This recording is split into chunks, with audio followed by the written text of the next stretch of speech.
नमस्कार दोस्तों, कैसे हैं आप? उम्मीद है अच्छे ही होंगे।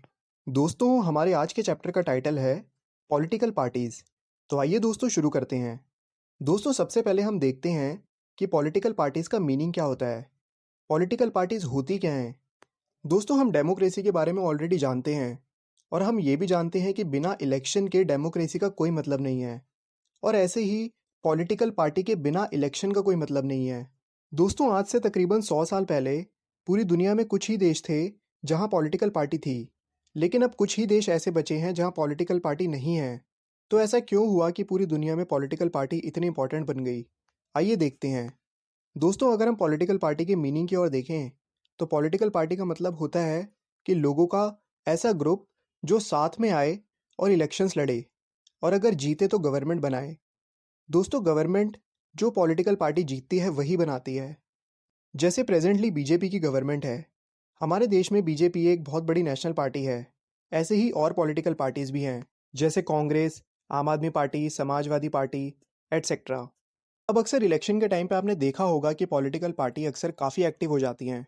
तरह तरह की चॉइसेस पॉलिसीज़ लोगों के सामने रखती हैं। वो अक्सर ये प्रॉमिस करती हैं कि जब वो जीतेंगी तो गवर्नमेंट बनाने के बाद उसे इम्प्लीमेंट करेंगी। इसके अलावा उनकी पॉलिसीज़ को लेकर भी काफ़ी कंपटीशन रहता है। अलग अलग पॉलिटिकल पार्टीज़ अलग अलग चॉइसेस लोगों को ऑफर करती हैं। जैसे मानो एक पॉलिटिकल पार्टी बोलती है कि हम आपको जॉब्स देंगे। कोई कहता है कि हम जीते तो हम फार्मर्स के लोन माफ़ कर देंगे। कोई कहता है अगर हम जीते तो हम पेट्रोल डीजल के दाम घटा देंगे। कोई कहता है अगर हम जीते तो बिजली व पानी माफ़ कर देंगे। तो बेसिकली दोस्तों, ये पॉलिटिकल पार्टीज़ सोसाइटी का एक पार्ट हैं। इसीलिए जिस पार्ट से ये जुड़ी हैं उसी से ये जानी जाती हैं। यानी वो किसी पॉलिसी को सपोर्ट करती हैं या उनका इंटरेस्ट किसी तरह की पर्टिकुलर डेवलपमेंट से होता है। और यहाँ दोस्तों, आपकी बुक में एक इंपॉर्टेंट वर्ड आता है, पार्टीशियनशिप। इसका मतलब है कि कोई पर्सन किसी पार्टी से जुड़ा हुआ है तो वो उसी की साइड लेगा।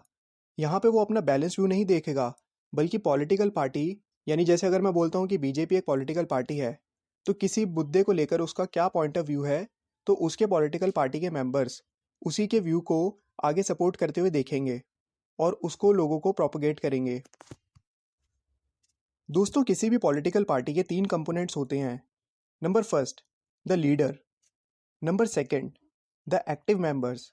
And number third, the followers. दोस्तों, जैसे मानिए बीजेपी एक पॉलिटिकल पार्टी है, तो इसके लीडर नरेंद्र मोदी हैं।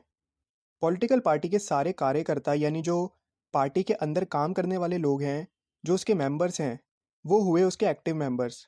और जो लोग बीजेपी की पॉलिसीज़ को पसंद करते हैं या सपोर्ट करते हैं, वो हो गए इनके फॉलोअर्स। जैसे सोशल मीडिया पर आप किसी सेलिब्रिटी, टीचर, पॉलिटिशियन या स्पोर्ट पर्सन को फॉलो करते हैं, सेम वैसे ही पॉलिटिकल पार्टी के भी फॉलोअर्स होते हैं। और इसी तरीके से अलग अलग पॉलिटिकल पार्टीज़ के अलग अलग फॉलोअर्स होते हैं। इनका जोश अलग अलग तरीके से दिखाई देता है। आमतौर पे आपने इलेक्शन के टाइम पे ये देखा भी होगा। आइए दोस्तों, अब हम अपने अगले इंपॉर्टेंट टॉपिक की ओर बढ़ते हैं, फंक्शंस ऑफ पॉलिटिकल पार्टीज़। तो दोस्तों, बेसिकली पॉलिटिकल पार्टीज़ के 7 मेजर फंक्शंस होते हैं। मैं एक एक करके आपको सारे समझाता हुआ चलता हूँ। तो दोस्तों, बेसिकली अब सवाल उठता है कि पॉलिटिकल पार्टी करती क्या है? पॉलिटिकल पार्टी पॉलिटिकल ऑफिसेज को फिल करती है और पॉलिटिकल पावर को एक्सरसाइज करती है। अब वो कैसे करती है? वो अलग अलग फंक्शंस परफॉर्म करके ये सारा काम करती है। आइए वो फंक्शंस देखते हैं। Number first, parties contest elections. दोस्तों, ज़्यादातर डेमोक्रेसीज में इलेक्शन बेसिकली कैंडिडेट्स के बीच में लड़ा जाता है जो कि पॉलिटिकल पार्टी से बिलोंग करते हैं। अब पॉलिटिकल पार्टीज अपने कैंडिडेट्स को अलग अलग तरह से चुनती है। कई कंट्रीज जैसे यूएसए में मेंबर्स और सपोर्टर्स पॉलिटिकल पार्टी के कैंडिडेट्स को चुनते हैं और अब ज़्यादातर कंट्रीज इसी मेथड को फॉलो कर रही हैं। लेकिन दूसरी कंट्रीज जैसे इंडिया के अंदर टॉप पार्टी लीडर्स कैंडिडेट्स को इलेक्शंस के लिए चुनते हैं। यानी पॉलिटिकल पार्टी के जो ऊंचे लीडर्स होते हैं वो अपने कैंडिडेट्स को चुनते हैं। सेकंड फंक्शन है, parties put forward different policies and programmes and the voters choose from them. दोस्तों, जैसे कि हम डेवलपमेंट के बारे में ऑलरेडी पढ़ चुके हैं, हर कोई चाहता है कि हमारा देश डेवलप हो, लेकिन इस डेवलपमेंट के लिए हमारे अलग अलग गोल्स हो सकते हैं, हमारी अलग अलग नीड्स हो सकती हैं, जिसके लिए हमारे डिफरेंट ओपिनियंस और व्यूज़ हो सकते हैं। अब यहाँ पे एक सवाल आता है कि कौन सी पॉलिसीज़ हम सबके लिए कॉमनली सूटेबल होंगी। तो इसका जवाब बेसिकली पॉलिटिकल पार्टीज़ अपनी चॉइसेस रख कर देती हैं। दोस्तों, कोई गवर्नमेंट इतने बड़े लेवल पे हर किसी के व्यू को कंसिडर नहीं कर सकती, और डेमोक्रेसी के अंदर हर किसी के सिमिलर ओपिनियंस हो ये ज़रूरी नहीं है। इसीलिए सारे ओपिनियंस को इस तरीके से ग्रुप किया जाए कि कॉमन रास्ता निकाला जाए, यानी ऐसा कोई डिसीज़न लिया जाए, ऐसी पॉलिसीज़ बनाई जाएँ जो सबको फ़ायदा पहुँचाए। तो वही पॉलिसीज़ और प्रोग्राम्स गवर्नमेंट एग्जीक्यूट करती है। यानी जब कोई पॉलिटिकल पार्टी जीतती है, तो गवर्नमेंट बनाने के बाद लोगों के वेलफेयर के लिए वही पॉलिसीज़ और प्रोग्राम्स वो इम्प्लीमेंट करती है। और इलेक्शन से पहले इन्हीं सारी पॉलिसीज़ को कंपाइल करके कुछ बेसिक 4-5 पॉलिसीज़ को वो लोगों के सामने रखती हैं, यानी जिनको वो जीतने के बाद एग्जीक्यूट करेंगी।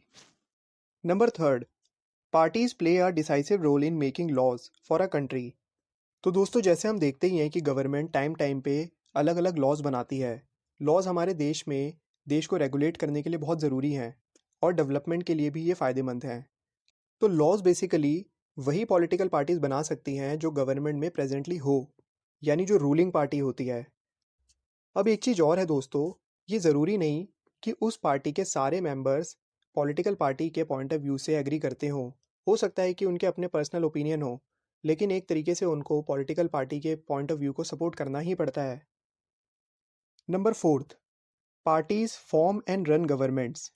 दोस्तों, जैसे कि हमने देखा, बड़ी बड़े जो डिसीजंस लिए जाते हैं वो पॉलिटिकल एग्जीक्यूटिव लेते हैं। जैसे कि हमारे देश में प्राइम मिनिस्टर जो डिसीज़न लेते हैं वो बीजेपी पॉलिटिकल पार्टी से बिलोंग करते हैं। तो ये सारे जो मिनिस्टर्स हैं, ये सारे जो बड़े बड़े टॉप मोस्ट लीडर्स हैं जो एग्जीक्यूटिव की कैटेगरी में आते हैं, ये कैसे ले पाते हैं? क्योंकि एक पर्टिकुलर पॉलिटिकल पार्टी से बिलोंग कर रहे हैं। यानी इलेक्शन से पहले जब पॉलिटिकल पार्टी अपने लीडर्स को चुनती है, उनको ट्रेन करती है और उनको आगे चल के मिनिस्टर्स बनाती है, और वही मिनिस्टर आगे चल के देश में कानून बनाते हैं और गवर्नमेंट चलाते हैं।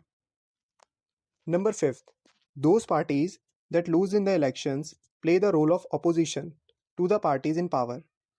दोस्तों, जैसे कि हमने देखा है आमतौर पे टीवी पे, पार्लियामेंट में बड़ी बहस होती है, कई सारी पॉलिटिकल पार्टीज़ वहाँ पे होती है, लेकिन मेनली वहाँ पे जो अपोजिशन में पार्टी होती है, जैसे प्रेजेंटली कांग्रेस है, कांग्रेस एक बड़ी अपोजिशन पार्टी है, तो वो टाइम टाइम पे अपने पॉइंट ऑफ व्यूज़ उस कानून या फिर उस पॉलिसी को जो गवर्नमेंट ने बनाई है उसको लेकर रखती है। अब ये क्रिटिकल भी हो सकते हैं, यानी वो टाइम टाइम पे गवर्नमेंट को क्रिटिसाइज़ भी कर सकते हैं कि उनके लिए गए फैसले लोगों को फ़ायदा पहुँचा भी रहे हैं, नहीं पहुँचा रहे हैं। और ये ज़रूरी भी है, क्योंकि अगर उनको कोई क्रिटिसाइज़ करने वाला नहीं होगा, तो वो जो चाहे लॉस बनाती रहेंगी, और उन्हें खुद नहीं पता चलेगा कि हम लोगों के लिए भले के लिए काम कर रहे हैं या नहीं कर रहे हैं। तो इसलिए अपोजिशन पार्टी का होना बहुत ज़रूरी है। तो जो पार्टी बेसिकली हारती है, वो अपोजिशन पार्टी का रोल निभाती है। गवर्नमेंट की पॉलिसीज़ के फेलियर्स और अपने डिफरेंट व्यूज़ को दिखाने के लिए टाइम टाइम पे वो गवर्नमेंट को क्रिटिसाइज़ करती हैं और उनके अगेंस्ट सपोर्ट गैदर करती हैं। Number six, parties shape public opinion. दोस्तों, कई बार ऐसा देखा जाता है कि हमारे देश में अलग अलग सेक्शंस जब अलग अलग प्रॉब्लम से जूझ रहे होते हैं, तो वो अपने पॉइंट ऑफ व्यू आगे रखते हैं, लेकिन उनके पॉइंट ऑफ व्यू को गवर्नमेंट तक पहुंचाता कौन है? तो उनके पॉइंट ऑफ व्यू को अलग अलग तरीके की पॉलिटिकल पार्टीज़ गवर्नमेंट तक पहुंचाती हैं। दोस्तों, इसका सबसे बड़ा एग्जाम्पल है किसान आंदोलन। जैसे अभी हमने पीछे देखा कि गवर्नमेंट ने एक लॉ बनाया, तो इससे सोसाइटी के पर्टिकुलर सेक्शन यानी फार्मर्स को बहुत ज़्यादा तकलीफ़ें हुई। उन्होंने प्रोटेस्ट किया। उनके प्रोटेस्ट में कई सारी पॉलिटिकल पार्टीज़ ने सपोर्ट किया, और उनका ये प्रोटेस्ट बढ़ता चला गया। और फाइनली गवर्नमेंट को भी समझ में आने लगा कि फार्मर्स का ओपिनियन क्या है, वो क्या चाहते हैं। और लगभग 2 साल के प्रोटेस्ट के बाद गवर्नमेंट को फार्मर्स की बात को मानना पड़ा। तो यहाँ पे बेसिकली हुआ क्या है दोस्तों, फार्मर्स ने अपना ओपिनियन रखा, उन्होंने अपनी बात रखी, जिसमें अलग अलग पॉलिटिकल पार्टीज़ ने उनका साथ दिया गवर्नमेंट के ऊपर प्रेशर क्रिएट करने में। और फाइनली उन्हीं पॉलिटिकल पार्टीज़ ने उन्हीं फार्मर्स के ओपिनियन को शेप किया, यानी कि उनके ओपिनियन को रखा। Number seventh, parties provide people access to government machinery and welfare schemes implemented by governments. दोस्तों, ये पॉइंट हमारी डे टू डे लाइफ में बहुत ज़्यादा काम आता है।